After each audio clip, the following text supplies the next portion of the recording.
sejarah yang diceritakan oleh Van Weber dalam bukunya Lahirnya Sebuah Kota Kawasan Delta, Sungai di Antara Kalimas, dan Pengiringan terdapat sebuah pemukiman baru yang dibuka tahun 1275.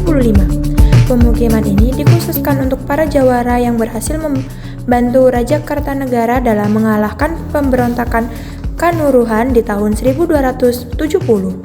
Pemukiman ini mencakup daerah Peneleh, Pengampon, dan Semut yang kemudian disebut oleh Raja Kartanegara sebagai Surabaya. Jadi pertama kita itu ada gambaran Surabaya di abad ke-10. Gambarnya kayak gini, terus ada penjelasannya juga apa yang terjadi. Habis itu juga sampai sini ada gambaran dari tahun 1275 sampai 1293. Masing-masing tahunnya itu punya cerita masing-masing yang udah dijelasin di sini ya. Terus lanjut ke sebelah sini, ada tahun 15, ada tahun 1335, sama ada abad ke-16. Semuanya ada gambaran dan penjelasan masing-masing apa yang terjadi tahun itu. Jadi kalau kalian mau tahu, bisa baca aja ya. Surabaya ternyata pernah ada di bawah kekuasaan Majapahit loh. Salah satu faktor terbesar adalah karena kekuasaan Majapahit terhadap wilayah pelabuhan dan perdagangan seperti Surabaya, di mana Surabaya menjadi gerbang antar daerah, sehingga mempengaruhi kegiatan perdagangan dan perekonomian kerajaan sendiri.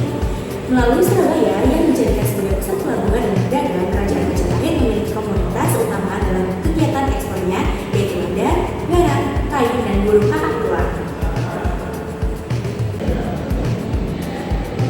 Di sini ada juga prasasti Kamalaya.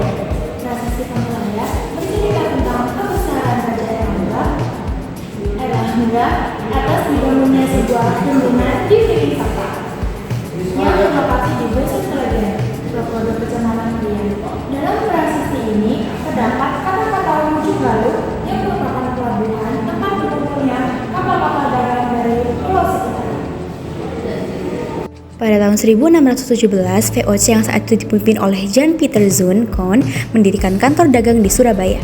Karena pada saat itu di Surabaya sedang terjadi konflik dengan Mataram, secara tidak langsung juga terjadi konflik antara VOC dengan Mataram. Setelah terpukul, mundur hingga menutup kantor dagangnya, VOC kembali menjalin hubungan yang baik dengan Mataram di bawah penerus Sultan Agung yaitu Amangkurat I. Hubungan yang baik ini berdampak pada kembalinya izin operasi VOC di Pulau Jawa termasuk Surabaya. Surabaya ternyata punya keraton loh. Menurut sejarah, kawasan keraton berada di sekitar Jalan Pahlawan dan Keramat Gantung. Oleh karena itu, terdapat satu kampung yang berada di Jalan Keraton yang sekelilingnya ditemukan kampung-kampung yang menjadi bukti bahwa dulu merupakan tempat tinggal para pegawai keraton. Kampung Praban didominasi oleh Prabu dan Kampung Kepatihan sebagai tempat berkumpul para patih.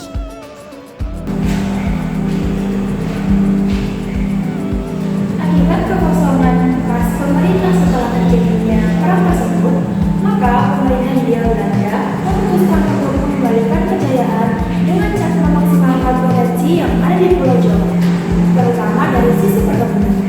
Salah satu upaya tersebut adalah kebijakan tanam paksa di mana masyarakat harus menanam mendatangkan keuntungan seperti kopi, tembakau, tebu, dan nilam.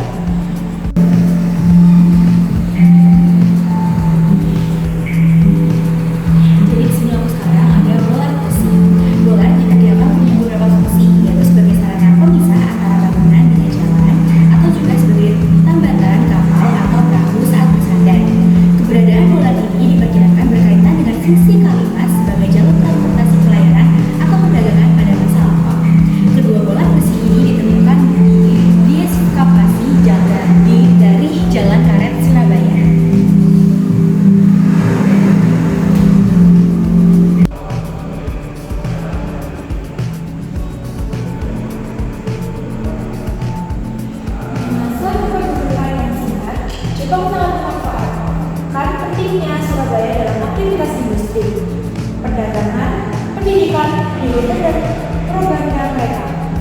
Di sisi sebaliknya, Surabaya menunjukkan posisi pentingnya sebagai salah satu kota pusat gerakan pahlawan terhadap penjajahan. Munculnya beberapa tokoh penting pendiri bangsa yang berperan penting memimpin perjuangan di era revolusi.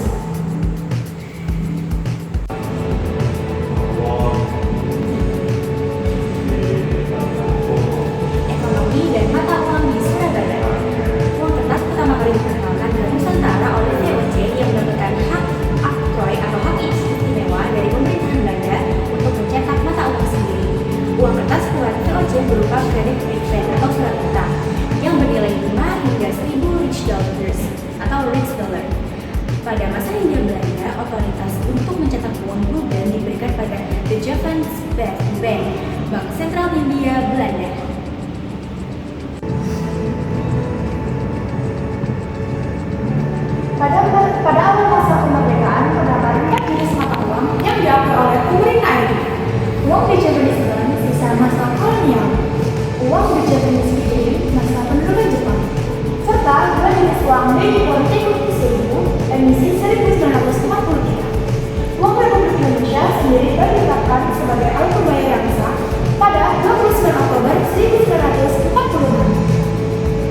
I.R. Soekarno atau yang lebih dikenal sebagai Bapak Proklamator ternyata lahir di Surabaya loh.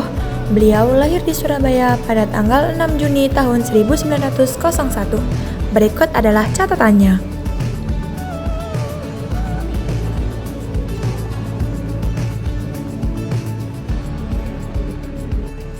Sekian sedikit informasi yang dapat kami sampaikan mengenai Museum Surabaya.